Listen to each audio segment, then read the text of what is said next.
Little Miss Sunshine and the Wicked Witch by Roger Hargreaves.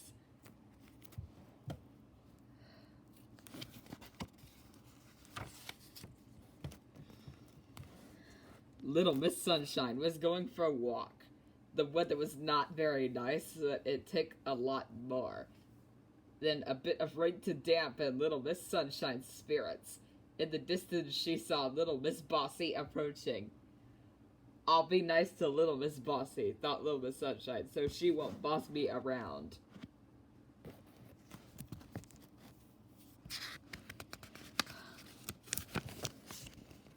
However, as she got closer, the most incredible thing happened. There was a bright flash, and Little Miss Bossy turned into a bat. A blue, very squeaky, bossy sort of a bat. How extraordinary, exclaimed Little Miss Sunshine as she watched Little Miss Bossy flap her wings and fly away. But almost as extraordinary was the cackling laugh Little Miss Sunshine thought she heard coming from the clouds above.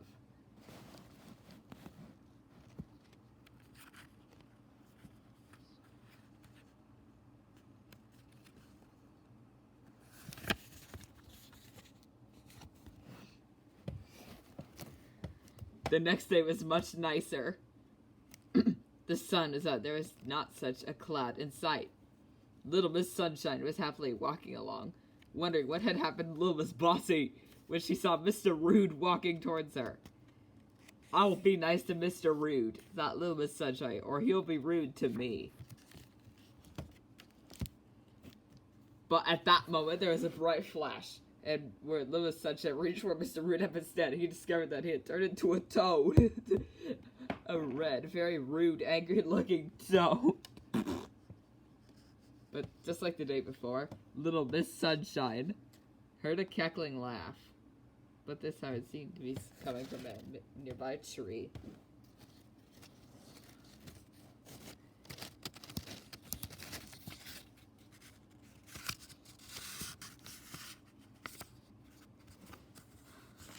On her walk the following day, Little Miss Sunshine had nearly caught up with Little Miss Ditzy when there was another blinding flash.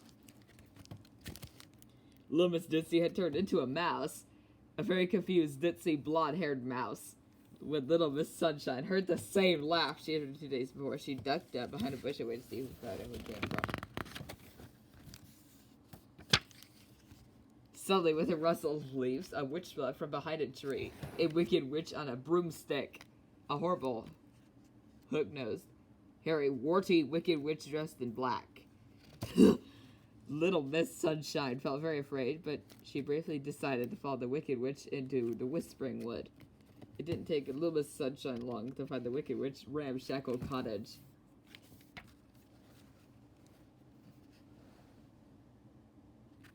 Nervously, Little Miss Sunshine crept up into the window and cautiously peered in. The wicked witch was standing beside a large black cauldron hanging over a fire. She was muttering to herself as she stirred revolting ingredients into the steaming pot. Little Miss Sunshine listened hard to hear what she was saying. And this is what she heard. Hubble, bubble, toil of trouble, eye of newt and hair of hog. Early tomorrow morning, turn Little Miss Sunshine into a dog. Little Miss Sunshine realized that she needed help, and she needed it fast.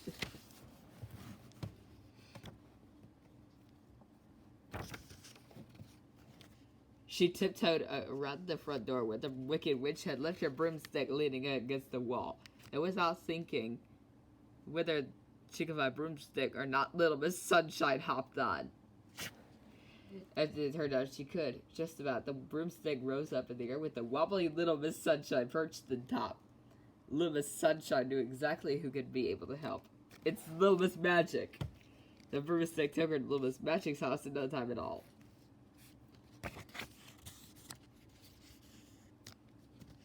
There's a wicked witch living in Whispering Wood, exclaimed Little Miss Sunshine, breathlessly when she arrived.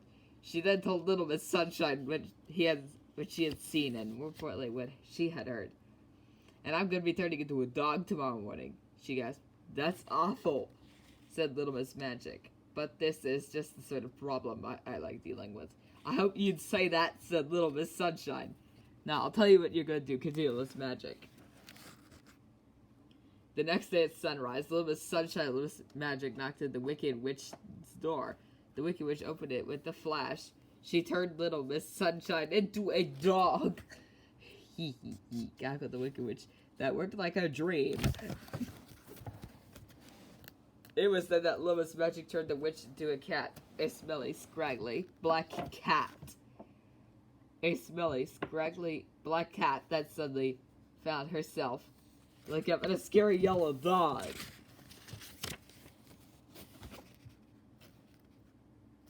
The Wicked Witch cat had let out a screech and barking noisily. The little Miss Sunshine dog set off in pursuit and chased the Wicked Witch and far away, so far away that she would never find her way back.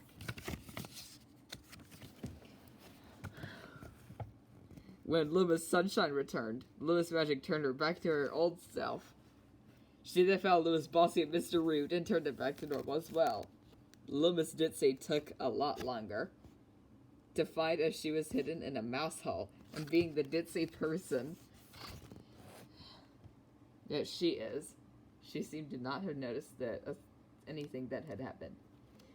Are you feeling alright? Asked little Miss Sunshine after little Miss Magic said the magic word. Well, of course, said little Miss Ditzy. Why should I? Oh, no reason, said little Miss Sunshine, winking at little Miss Magic. Also, said little Miss Ditzy, twitching her nose, I really fancy a nice piece of cheese. No boy, that's Marufupa's cat. What in the actual world is the evil piece? I think I spewed up. Wait a minute. It's not you, Bon Scott, who does not freak. Oh no, not Nikes. I think it's some egads. I was like, oh no, not again.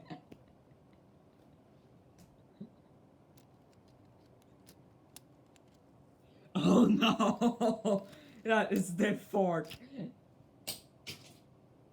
That's the fork Mr. Noisy had when he was small.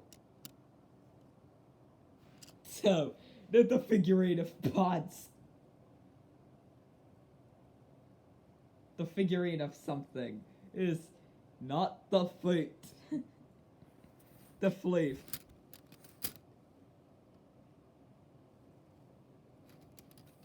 Icons. Oh, it's that. I've never got Nikes. Who does it? Wait a minute. Is that a figurine of myself?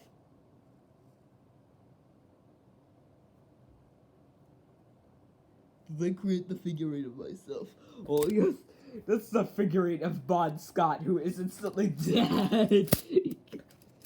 Oh, this is not your face, who does not you forget the fruit that you